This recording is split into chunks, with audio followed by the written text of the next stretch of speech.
আসসালামু আলাইকুম গাইস, কেমন আছেন? আলহামদুলিল্লাহ। সবাইকে শুভ দুপুর। আজকে আমাদের বাসায় আমার ননদ আসছে, ননদের ছেলে বউ হুট করে হঠাৎ করে চলে আসছে, বলে আসে নাই।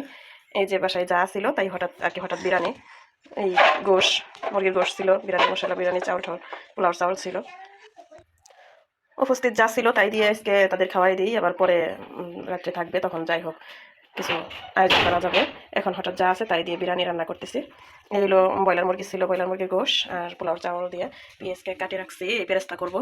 আর সব মশলা সেরকম নাই, যেমন অন্যান্য মশলা দিতে হয় সেগুলো নাই, বাদাম পেস্তা বাদাম আলু বোখরা সব কিছু নাই, আলু বোখরার বদলে এরকম দেওয়ার মতো কিছু নাই, আর টক দইও নাই। তাই তার জন্য লেবু কাটা আছে, টমেটো কাটছি, এগুলো দিব, দুধ আছে, সাদা দুধ আছে, এগুলো দেবো, ঘরে যা আছে তাই দিয়ে আজকে বিরিয়ানি রান্না করব।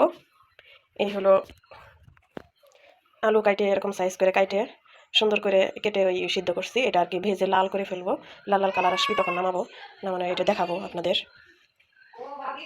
আগে সিদ্ধ করে নিচ্ছি, সিদ্ধ করে নিয়ে ভাজলে ওইটা নরম সফট হয়, অনেকটাই আর কি, মানে খেতেও সুস্বাদু হয়।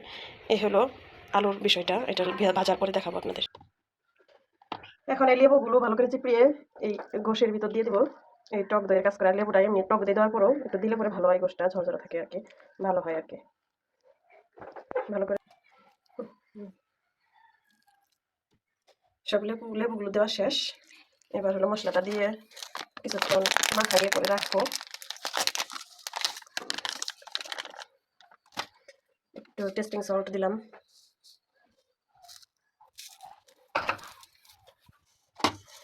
একটু গোলাপ পানি দিলাম,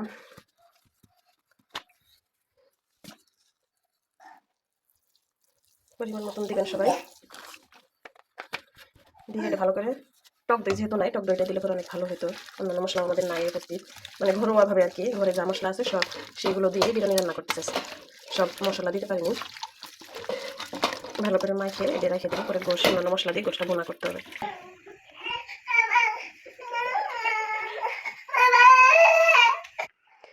এবার আলু ভাজার জন্য আর পেঁয়াজ পেরেস্তা করার জন্য তেল ঢেলে দেবো। বেশি দেওয়া লাগবে না, সামান্য, বেশি হলে আবার পেঁয়াজটা জাল হইতে, ভাজা হইতে একটু দেরি হয়। বাচ্চা আছে তো, ছোট বাচ্চা আছে, বাচ্চা খেলে বিরক্ত করে, কাজ করা কষ্ট, একা একা মানুষ কাজ করা খুব কষ্ট হয়। তো এবার কড়াইটা ভালো করে গরম হওয়ার পরে আলুগুলো ঢেলে দেবো। এই যে হলো আলু, কড়াই গরম হওয়ার পরে আলুটা ঢাললে পরে নিচে লাগবে না, সামান্য একটু লবণ দেবো।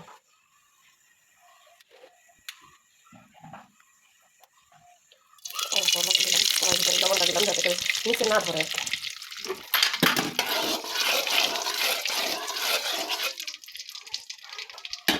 ভালোই গরম হয়ে আসছে, এবার আলুটি ঢেলে দেবো।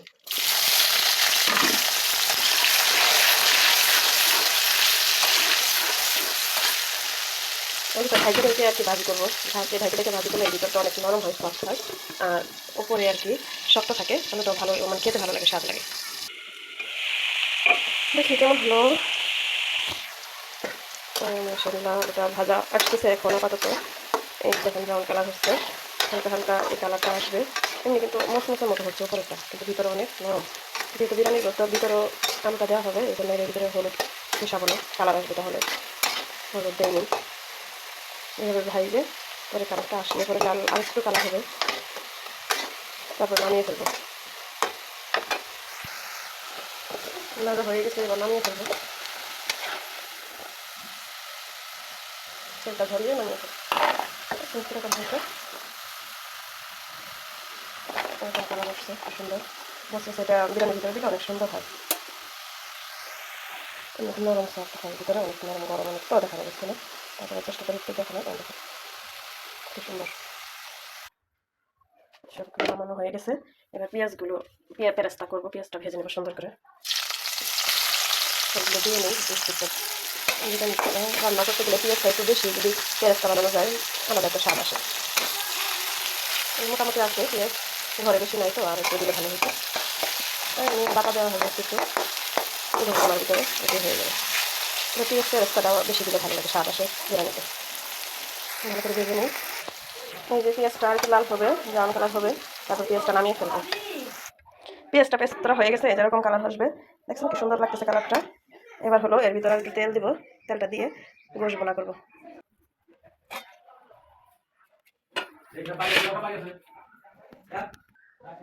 দিয়ে দিলাম, পেঁয়াজ দিয়ে দিব, বিসমিল্লাহির রহমানির রহিম। তেলটা গরম আসে না এখন, পেঁয়াজটা ভালো করে হওয়াই নিয়ে তাহলে মশলা সব কিছু মশলাগুলো দিয়ে দেবো। মশলাপাতি পেঁয়াজের ভিতরে লবণ দিয়ে দেবো পরিমাণ মতো। লবণটা দিলে পেঁয়াজটা তাড়াতাড়ি হয় আর কি, এখানে আগে দিয়ে দিতে হয়। হবে আদা বাটা দিয়ে দেবো, চিনি দেওয়া যাচ্ছে রসুন বাটা দিয়ে দেবো, রসুনটাও দিতে ছিল।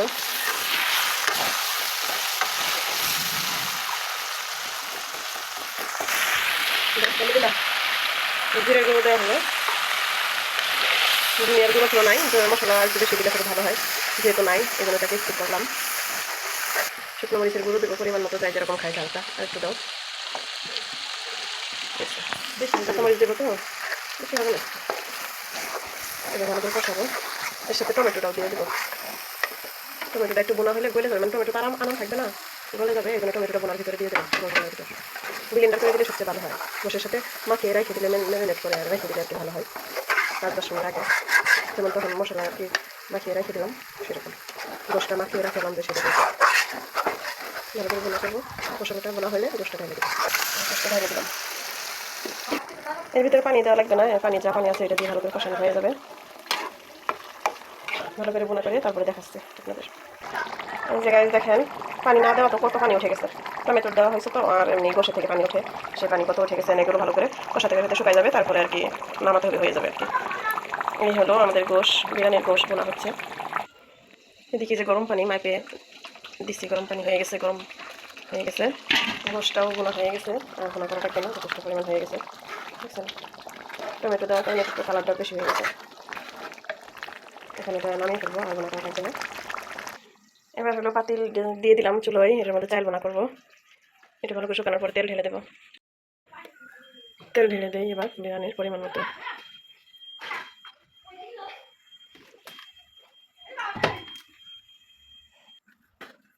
এলাচ, লবঙ্গ, দারচিনি দিয়ে দিলাম, তেজপাতাটা আগে দেওয়া আছে মশলার ভিতরে, গোশের ভিতরে দেওয়া আছে, এই জন্য আর দিলাম না, ওইটাই হয়ে যাবে। কাঁচামরিচটা দিয়ে দেবো, লবণটা দিয়ে দেবো,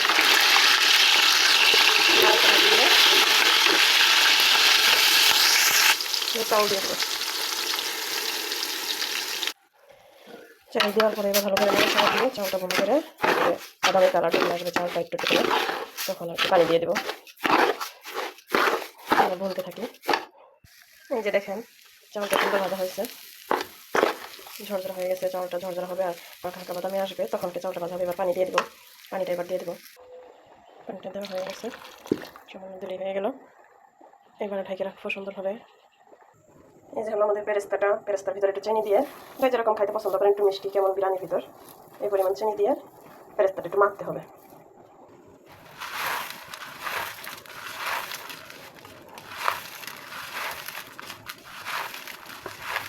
ভালোভাবে মাখিয়ে নিলাম, এই যে মাখা হয়ে গেছে।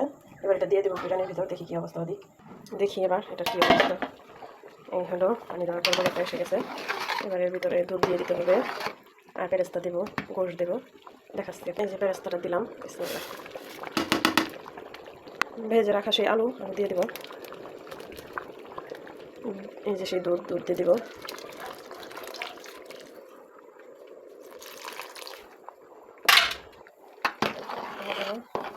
এবার গোশটা দিয়ে দেবো। এই যে গোশটা এবার দিয়ে দেওয়া আসছে,